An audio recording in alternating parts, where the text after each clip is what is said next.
Hello friends! Welcome to day 2 of your math lesson. We're working with 3D shapes, and so I'm going to use this area, so that's why you don't see me.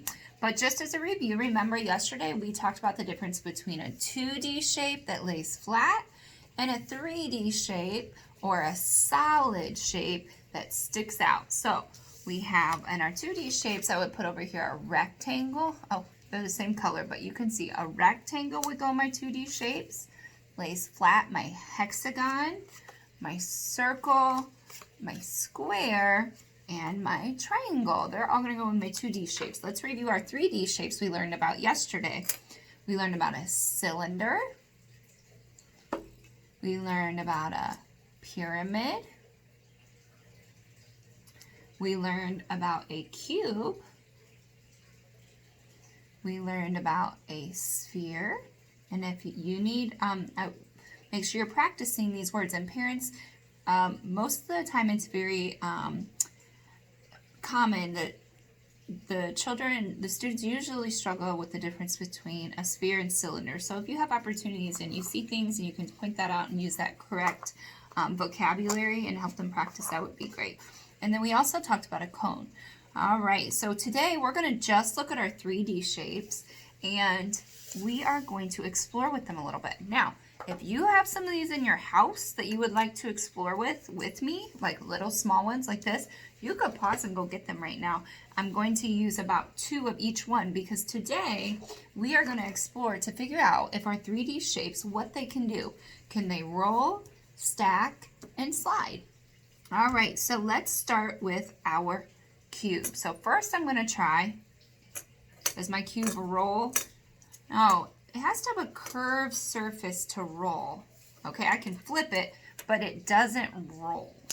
Okay, next, so no, the cube does not roll. How about the cube? Can the cube stack? Yeah, we could stack the cubes because they have flat surfaces, so they can stack, yes. How about slide? That means I can push it like this. Yeah, since it has a flat surface, my cube can slide. Okay? All right, next we're going to explore with our cylinders. Okay? Something special about my cylinder is it has a curved side and flat sides. Like the cube just has flat sides. My cylinder has curved sides and flat sides. We call these faces. Okay, it has a flat face right there. All right, so let's see. Can our cylinder roll? Well, it can't roll like this, but if I turn it on its side, it can roll. So I'm going to put yes. It can roll. Okay. How about stack?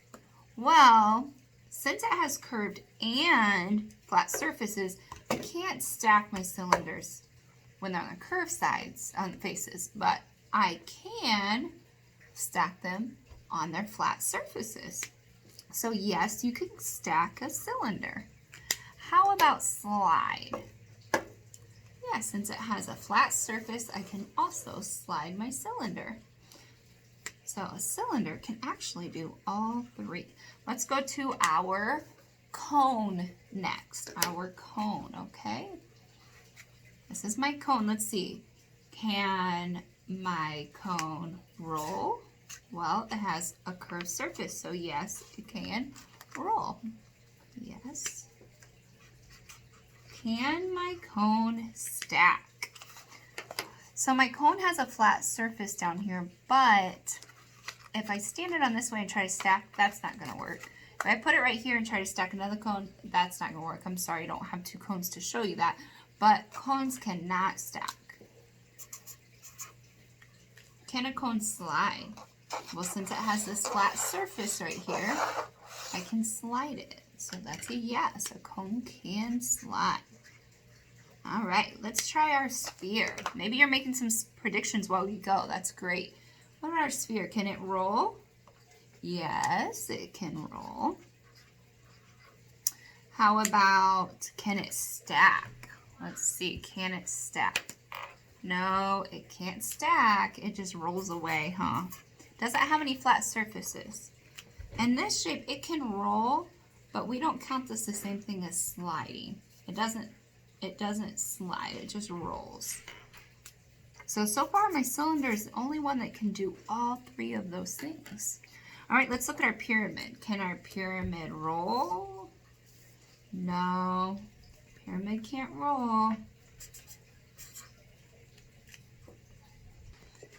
Okay, it can't roll. Can it stack? Well, if I had to, I wouldn't be able, the flat wouldn't stay on there. So maybe if you have more pyramids at home, you can try. But no, a pyramid cannot stack. Can it slide? Yes, it can slide. So this helps you get to know a little bit more about your solid figures and all the different things they can do. So if you have some of these at home, I want you to try some of the things that you saw me doing. It's important to explore and understand what makes up those solid shapes, okay? All right. Your seesaw activity today actually doesn't have to do with solid or flat shapes. I would love it if you would try to find some solid or 2D shapes in your house. And talk about those, maybe tell somebody about them.